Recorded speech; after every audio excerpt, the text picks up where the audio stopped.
नमस्कार शेतकरी मित्रांनो, स्वागत आहे आपलं भूमंडलम सीड्समध्ये। आपण आलेलो आहे आज या ठिकाणी रामदास दिवटे यांच्या शेतावरती।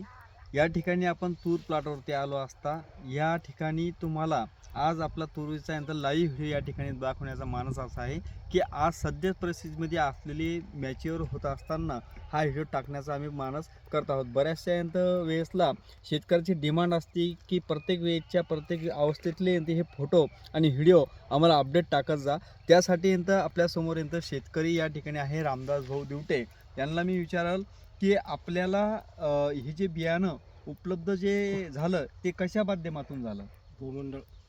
भूमंडलम सीड कंपनी किती किलोचा पॅकिंग तुम्ही घेतला होता? 1 किलोचं पॅकिंग 4 किलो घेतलेली आहे आपण।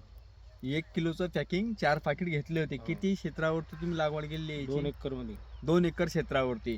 आता तुम्हाला अगोदरला जे तुम्ही तूर करायची हे तुरीचं व्यवस्थापन आणि शेती करायची त्यामध्ये याच्यामध्ये तुम्हाला काय फरक नेमका वाटू लागला?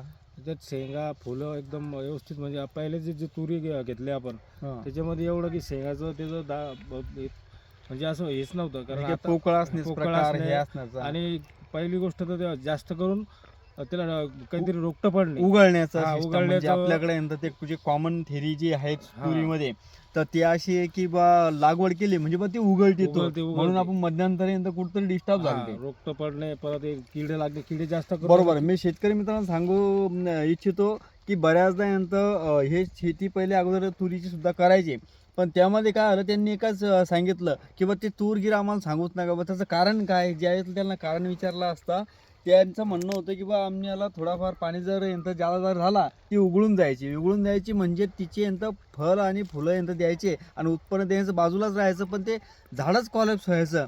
ते मात्र यावर्षी तुम्हाला याच्यामध्ये आढळलं का? नाही, यावर्षी नाही। म्हणजे यावर्षीच्या तुलनेमध्ये बाकी इतर समजा जे काही असेल तर ही गोदावरी तुम्हाला पूर्णपणे सफिशियंट आहे? तुम्हाला हिवाणं आवडलं? हो, एकदम। आम्हाला पुढच्या वेळेस 4 एकर लावायचं आहे।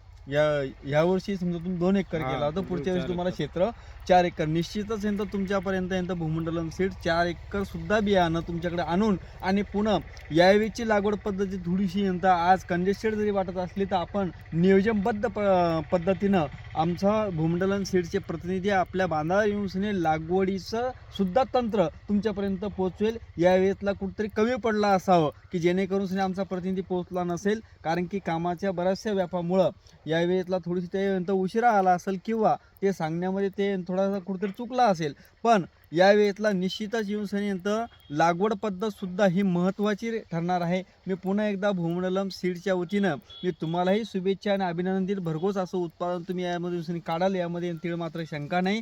पुन्हा आणखीन तुम्ही जास्त क्षेत्र वाढवण्याचे जे शब्द दिला ते निश्चितच तुम्ही वाढवून जास्तीत जास्त उत्पादन घेऊन तुम्ही या ठिकाणी आर्थिक हातभाल तुम्हाला भूमंडलम सीड लाभेल आणि वेळोवेळी माहिती आणि तंत्रज्ञान सुद्धा मिळेल। नमस्कार।